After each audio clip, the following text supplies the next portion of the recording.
What's doing, everybody? I'm Alec. Thank you for watching First Class Fatherhood. Today's guest on the podcast is Ray Ray McElrathbey. Ray's life story was turned into a major motion picture by Disney. It's now available to stream on Disney+. It's titled Safety, and it tells the story of Ray taking custody of his little brother Fahmarr and hiding him on the campus of Clemson University before being discovered and having to battle it out with the NCAA, in which he won a very rare case. The story is awesome. It's about family, love, and overcoming. The link to the movie is down there in the description below. And while you're down there, tap to subscribe, hit the like, and let's jump into it right now with Ray Ray McElrathbey on First Class Fatherhood.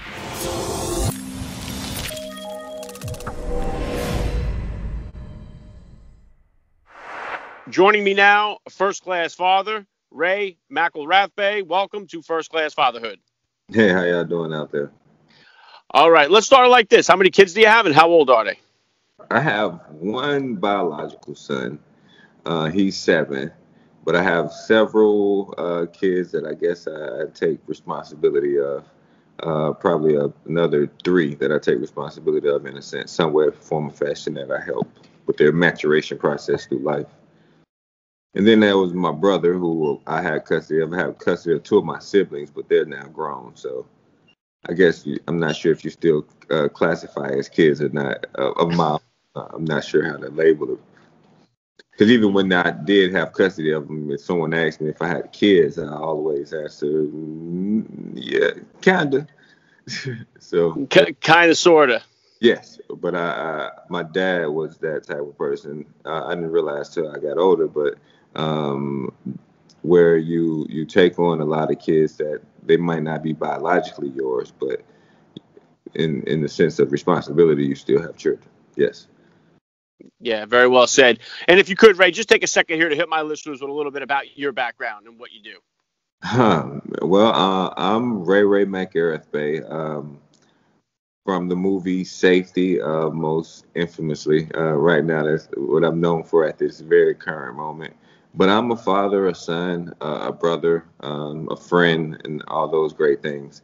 And I'm in this unique position because of the manner in which I came up in the village that raised me, in the fathers and father figures that contributed to my life. And the movie is about me raising my younger brother while a freshman. Well, it was my sophomore year, redshirt freshman year in Clemson, as a football student athlete.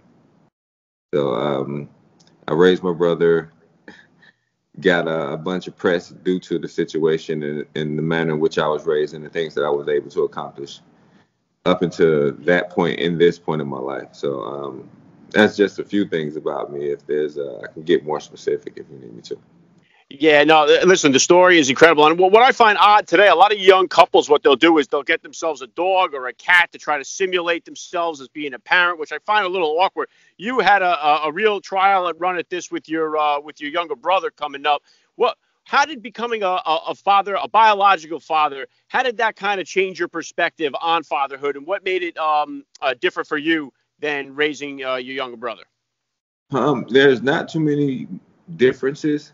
As far as I was concerned, I guess there's a sense of more ownership when you have a biological son, because from the Rudy to the Tootie, from the start to the finish, I have been contributing my son's life. So there are some different expectations that I have as opposed to when I received my brother, or when I gained custody of my brother, due to the fact that I understood that he had been through different things and had seen different things. So he wasn't necessarily prepared, as I would say, my son, or used to me as my son is. But becoming a father, man, is one of the greater joys of my life. I heard a quote where, your kids are, is your heart walking around outside your body unprotected. And I think that's I guess the best analogy for it, because I feel like that with my son. It's just my heart outside my body, just doing this thing, running around, trying to enjoy life. And I think there's no greater joy in the world than becoming a father, and the contributions you can make into your child's life, and not only to the world through a child, are significant as well. So it's been one of the greatest things I could ever be a part of. Yeah, really good stuff, Ray. And I remembered hearing this story a while back while this was going on. What was the genesis of Disney approaching you for the movie? How did that all start to come about for you? Well, Disney didn't come along into the picture until 13 years after, the story broke. The producer who I worked with, a gentleman named Mark Charity, had done films for Disney prior to doing my film with Disney. But Disney initially passed on it because there was, I guess, the question was, what will we end with? Because it was my life story, but at the time I was 19. So it was interesting. But I've done movie deals with several studios before Disney. So it's just been a long process. Just gotta kind of sit and wait and hope for the best. For the most part, is you can shop your story as much as possible, but a lot of times it's a process. And the producer told me it would be a process, and I'm glad we finally made it to the other side of it. Yeah, and now, did you have any kind of input or say as to who would play you in the movie, and how did you feel about the actor Jay that portrayed you in the film? Well, I got to consult on the movie from start to finish. So I watched the audition tapes of everyone who auditioned to play me. There were about 300 guys that auditioned for the role. And then there was a short list. And then from the short list, well, I didn't have the final say of who they picked. They let me, add my little 2 cents. And the director was always, what's the word? He was always welcoming with any suggestions that I had as far as what I would like to see done in a script or what I would like to see done in a movie, and just things that were either true or not true, or things that were a little bit too much or not too much. So I was pretty involved, and I also got to play a part in the movie there as well.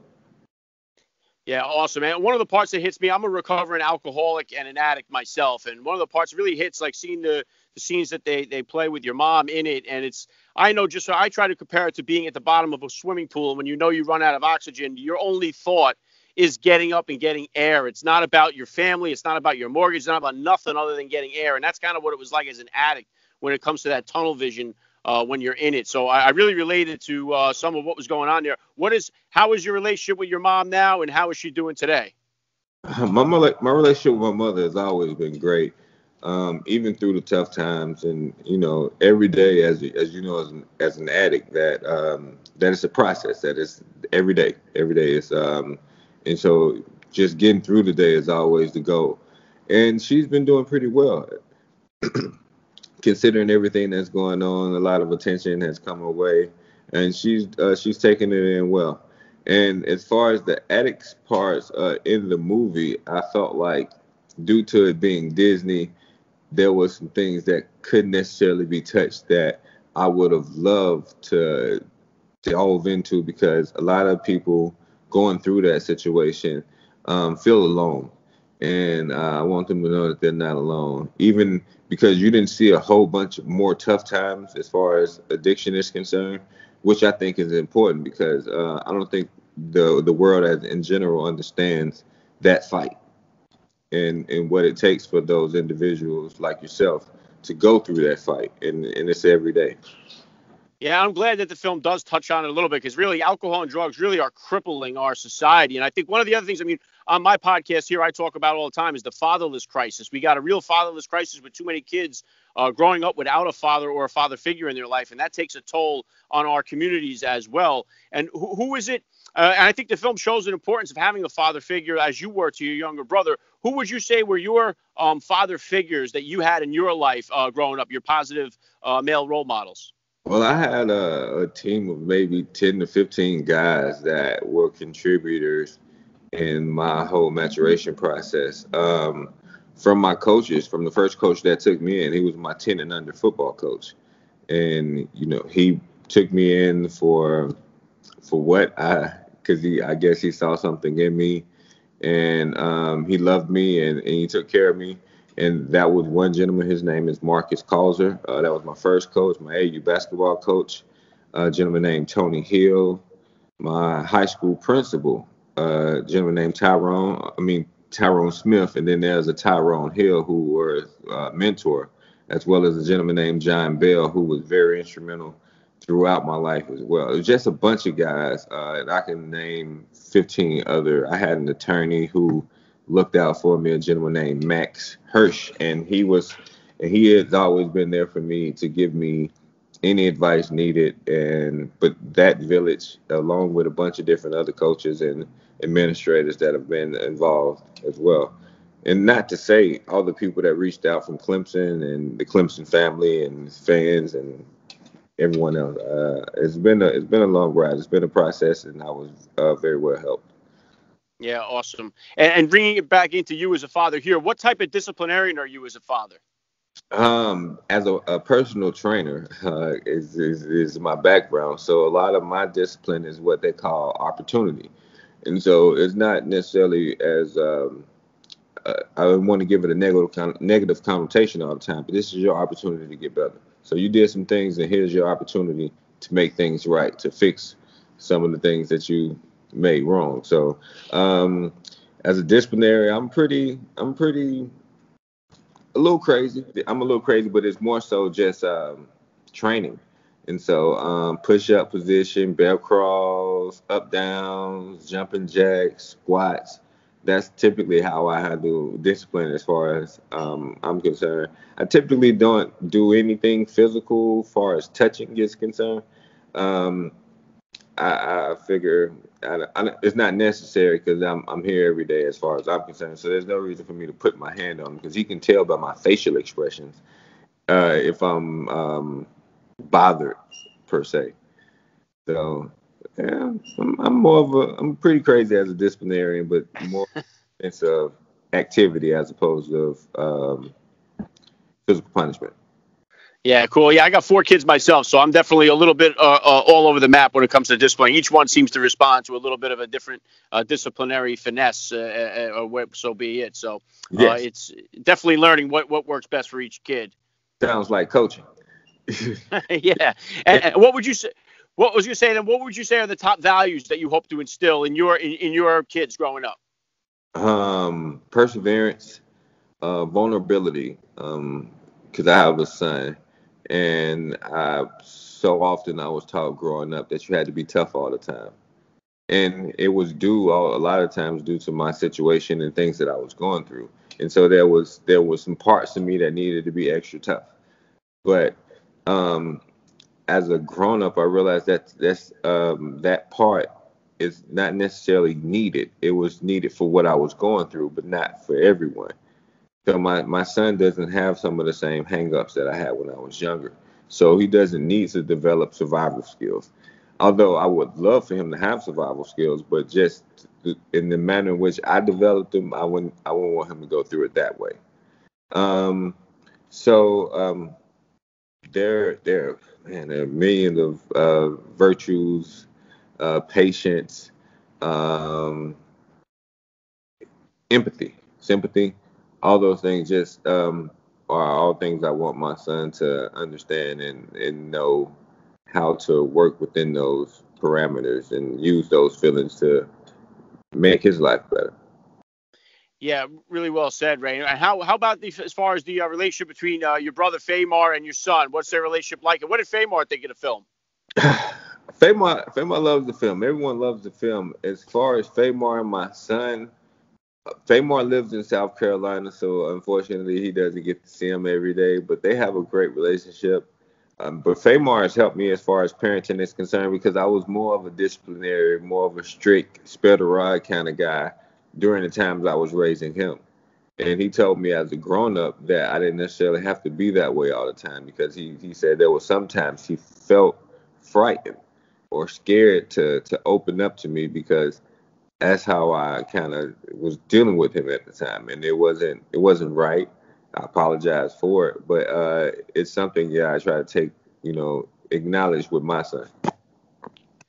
Yeah, and it's one of the things that I discuss with my wife too. Is like when we are disciplining, we don't want to go too hard over the line where it's because now my oldest is a freshman in high school. We want them to be able to come to us and be transparent about the things that are going on. And I feel like if we push that too much, they'll start to withhold information and stuff like that, and not want to come to us, which I think would really be a detriment to all of us. So. Yes, yes, similar thought process here. Yeah. Well, listen, Ray, you've had all this success already here with the film and everything else. What's kind of next for you? What kind of projects or goals do you have coming up here? Well, there's the book. I'm doing a book about my life as well. That'll be a lot more in depth than the movie could possibly cover, being on Disney's platform. Um, I have a foundation. I started the Ray Ray Safety Net Foundation. It's at rayraySafetyNet.com, and it's basically geared towards helping individuals like myself and families like my family who have a hint of dysfunction, but with the right guidance could come out and make the world a better place. I started a trucking company. It's Safety Freight, and I move freight throughout the country using 26-foot box trucks. I've been speaking, but I'll be doing that a lot more given the platform that I have now. And so I'll be doing a couple of speaking engagements 4 or 5 times a month, hopefully, is the plan. And my passion is investing, so I like doing that as well. Yeah, very good. I'll definitely drop a link to the foundation in the description of this podcast episode, so my listeners can tap the link and get over there and check it out. I think we're blessed to have you. I think it's really awesome. Your voice is so well needed right now in our society, so it's good to see people like you out there spreading your message of positivity. I think it's great. And the last thing I want to hit you with here, Ray, I love to ask all the dads that I get on the podcast, what type of advice do you have for that new dad or for that about-to-be father who's out there listening? Start with yourself. Similar to when you're on a plane and they tell you to put your gas mask on first before assisting others, it's the same process in everything. I think before if there's an issue with your child, see if there's an issue with you first, because normally that's a reaction off of something that you have going on. So I'll give an example real quick. Fahmarr wasn't doing well in school when I first got custody of him. And I went to my main mentor, a gentleman named Jeff Davis, who I failed to mention. I have to apologize. But he asked me a question. He said, well, Ray, have you been helping him with his homework every day? Have you went to all his parent-teacher conferences? Have you reached out to a tutor to get him any help? Have you asked him, did he need any help? And for all those answers, my answer wasn't yes. So he said, it sounds like you wasn't doing the things that you needed to do. And as a child, they get their cues from you.